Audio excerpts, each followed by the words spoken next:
Hello বন্ধুরা, welcome আমার digital ডায়েরিতে আমার সকল বন্ধুদের। আর আজকে হলো আমাদের মন্দারমণি ট্রিপের থার্ড ডে, তৃতীয় দিন। এখন সকাল বাজে 6:57 মতন হবে। আমরা এখন সকালবেলা সবাই রেডি হয়ে গেছি, মোটামুটি এই স্নান করতে যাব।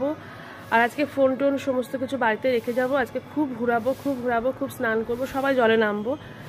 আর আরেকটা কথা, আজকে অমাবস্যা আর দিনটা হচ্ছে সূর্যগ্রহণ শুনলাম, জানি না, সেটা আমি দেখিনি, যদিও বোন বললো। আজকে ইচ্ছা আছে এখানে একটা সি বিচের পাশে তারা মায়ের মন্দির আছে, ওখানে একটু পুজো দেবো। আর অমাবস্যা হলে একটু মায়ের কাছে পুজো দিতে ভীষণ ইচ্ছা হয়। আর এখানে যেহেতু অত সেই সাংসারিক কাজকর্মের ঝামেলাটা নেই, তো পুজো কিন্তু আজকে দিতেই হবে। আর তার সঙ্গে ইচ্ছা আছে আজকে ভেজ খাওয়া। জানি না কতটা মেনটেন করতে পারবো, কারণ গতকালও আমার ভেজ খেতে হয়েছে। ভেজ কি, গতকাল আমি বাইরের কিচ্ছু খাইনি, বাড়ি থেকে ওটস এনেছিলাম, তো সেটা দিয়ে সারাদিন চালিয়ে নিয়েছি। তো সেই নিয়ে তো বোনাই খুব রাগারাগি করছে, বলছে বাইরে আসলে কিন্তু এরকম সব মানলে হয় না। কিন্তু ইচ্ছা আছে, জানি না আজকে কতটা পারবো মানতে। চলো এখন সবাই যাচ্ছি স্নানে, ওদিকে সবাই রেডি হচ্ছে আর আমি রেডি হয়ে গেছি। আর আমি আজকে সেরকম মানে যে টপটা পরে প্রথমদিন স্নান করেছিলাম সেটাই পরেছি, আর এই উপরে এইটা পরে নিলাম, কারণ আলাদা করে আর গেঞ্জিগুলো ভেজালে না ভীষণ ভারী হয়ে থাকে। তো আমরা আজকে এখান থেকে চলে যাবো দীঘাতে। তো ওই ভেজেটা আর এটা মানে ভিজে গেলেও খুব ছোট্ট জায়গা নিয়ে নেবে, ওই জন্য এটা পরেই চলে যাচ্ছি।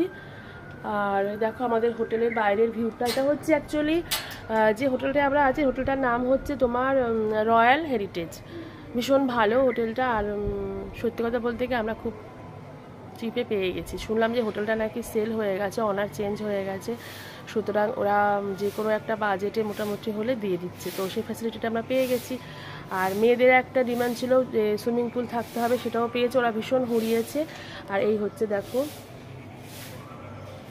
ঠিক এইরকমভাবে বিল্ডিং এখানে পরপর 5টা আছে। তো আমরা আছি ফার্স্ট বিল্ডিংটাই রয়েছি। একই রকম টাইপের বিল্ডিং পরপর 5টা আছে। এইটা হচ্ছে ফার্স্ট, এটা সেকেন্ড, তারপরেও আরও 3টে আছে, তারপরে হচ্ছে লাস্টে গিয়ে পুল আছে।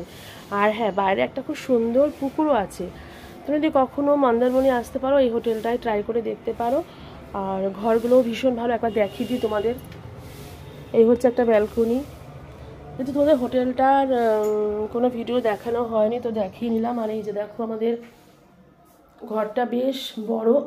আর এখানে খাটে, আর ছোটো বোনের সঙ্গে তো ওর মেয়ে শোয়নি, ও আমাদের সঙ্গেই শুয়েছে। আর এই যে এখানে একটা বড়, যেরকম থাকে আর কি হোটেলের ঘরে, বড় ড্রেসিং টেবিল, ওখানে একটা ওয়ার্ড্রপ আছে, এখানে টিভি রয়েছে। আর টিভিটা বাচ্চাদের থাকলে খুবই দরকার পড়ে, কারণ কার্টুন ফার্টুন দেখে অনেকটা সময় কাটে, বোর্ড টাইমটা কাটা। এখানে বেড রয়েছে, বেডের পাশে একটা টুলস রয়েছে। আর এই দেখো